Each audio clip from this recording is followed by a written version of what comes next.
Hello, our group will be doing a habilitative intervention case study on Fragile X syndrome by Karina, Justine, Diana, and Jessica. Fragile X syndrome, or FXS, is a genetic disorder that causes delays in areas of learning, language, and social skills.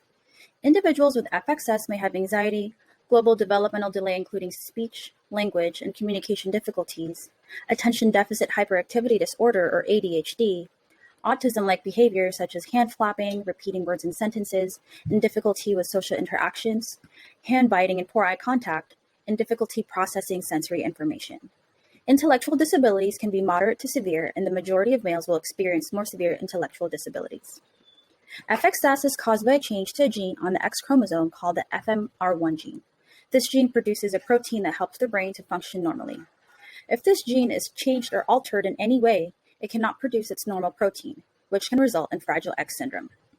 Fragile X syndrome is inherited in a way that is known as X-linked, as the changed gene is on the X chromosome.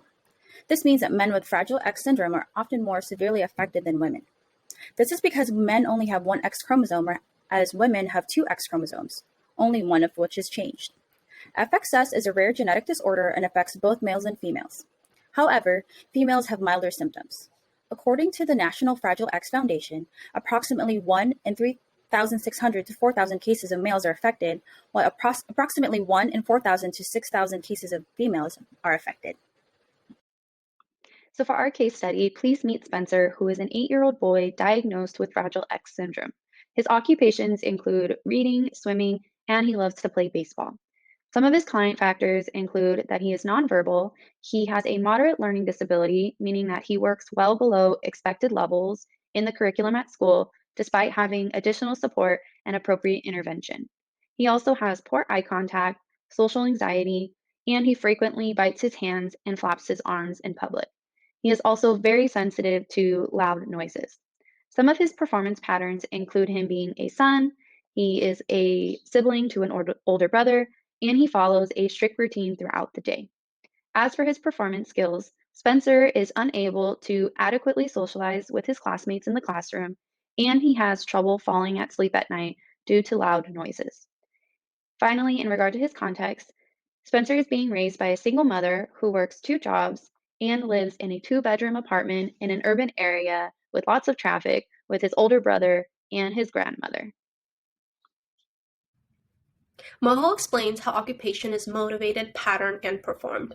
By offering explanations as such diverse phenomena, Moho offers a broad and integrated view of human occupation. Within Moho, humans are conceptualized as being made up of 3 interrelated components, which are volition, habituation, and performance capacity. The first aspect to this model is volition, which refers to the motivation for occupation. Spencer is motivated by what he sees his brother doing. Habituation, which is the next component of the model, refers to the process by which occupation is organized into patterns or routines. Spencer follows a strict daily routine, which helps him keep having good days. Any changes to his routine disrupts his processing, which can lead to feeling overwhelmed and upset. The third component of the model is performance capacity, which refers to the physical and mental abilities that underlie skilled occupational performance. Spencer likes to read, swim, and play baseball, but with his sleeping and sensory processing challenges, these occupations are impacted. With interventions, we hope that Spencer will gain more energy from getting more sleep and also become more comfortable in social interactions and processing other sensory like auditory better.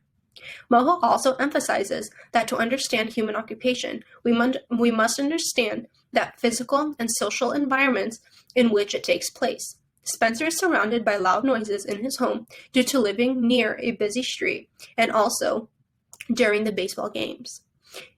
He also lives with his mom, grandma, and older brother as his social supports at home, but also is surrounded by his classmates and teacher at school.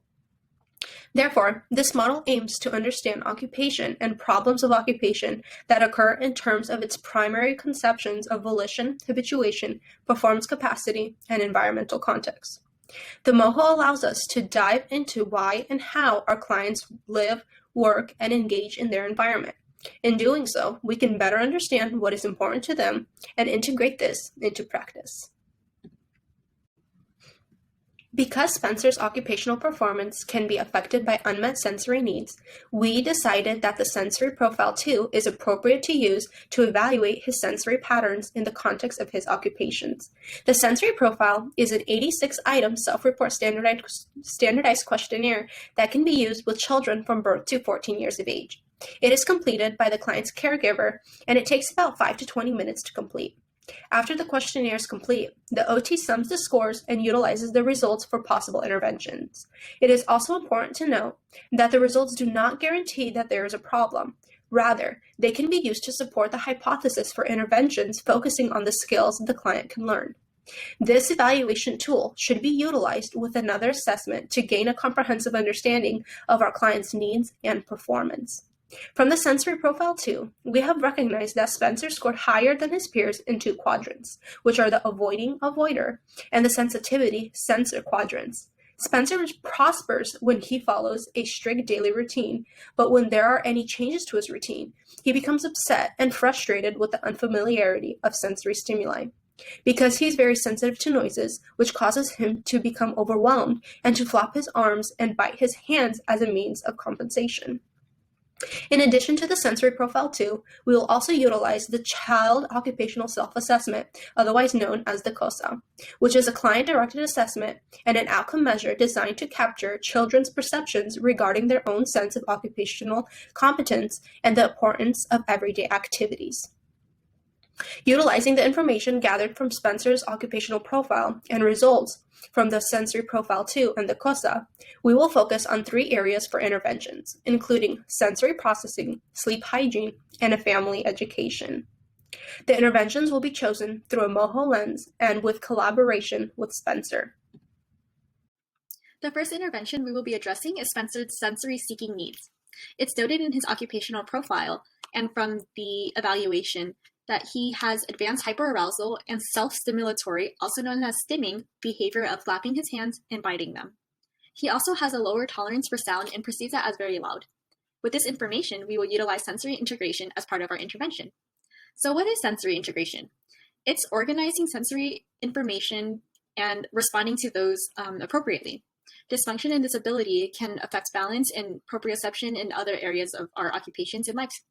Although there has been little research on direct studies regarding Fragile X syndrome and sensory integration, this has a high reliability and validity to gain new skills with individuals who have sensory processing concerns. So sensory integration interventions typically include a structured exposure and repetitive stimuli.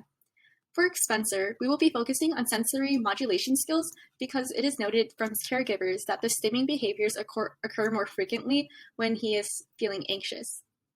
So a sensory diet is typically used for sensory modulation interventions and are a group of activities that specifically are scheduled into a child's day to assist attention, arousal, and adaptive resources. For Spencer, we can introduce an appropriate chewable item or even add a chewable item to the tip of his pencils for school and fidget toys to decrease hand flapping and biting of his hands and keeping them busy. Regarding auditory stimuli, we can repeat exposure to various noises like noises from baseball games, which include crowds, impact of the ball hitting the bat, and even a stern command from his coach. We can do this to decrease sensitivity and enhance auditory processing skills.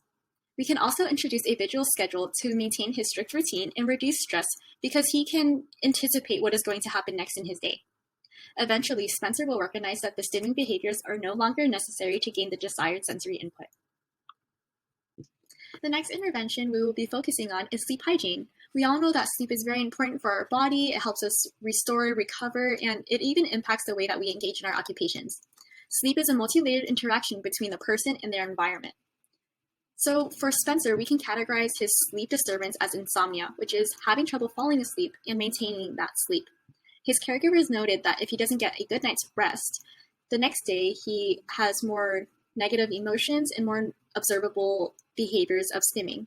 The rest of the family also gets lower quality of sleep when the child has difficulty sleeping. We can help Spencer maintain a sleep hygiene through different intervention approaches. So first, we want to help create and maintain a sleep routine that best fits Spencer. A sleep routine can be complex or even very simple, like brushing your teeth, putting on your favorite PJs, taking 5 deep breaths in a dim lit room, and getting into bed. This helps prime and prepare the mind to slow down and prepare our body to wind down as well. We should help Spencer and the family decrease arousal prior to sleep. So this excludes activities like a bright screen, loud music, or even vigorous physical activity right before bed. And this should include activities like rocking in a rocking chair softly and deep breaths in a very calm environment. Utilizing the sensory diet intervention, we can use this throughout Spencer's day to get enough physical arousal. So we can do engaging activities like swimming or baseball with his brother, but these activities definitely should not be right before bed. There are also helpful activities that can promote sleep, which can be found at home or bought online or in-store at a reasonable price. So we can use a weighted blanket or at home if they even have a heavy quilt. This gives a constant amount of pressure for a child and is a form of sensory input that Spencer may enjoy. Noise reduction headphones may also help decrease the sound, but it should be noted that they're pretty bulky and might be difficult to sleep with. Lastly, Spencer likes swimming, so the sound of water might help actually calm him. So we can use this with a white noise machine or even an Alexa at home if they have one. Although he may perceive sounds as loud, this noise can actually drown out some other bothersome sounds like cars passing by or anyone shuffling around the house in the environment.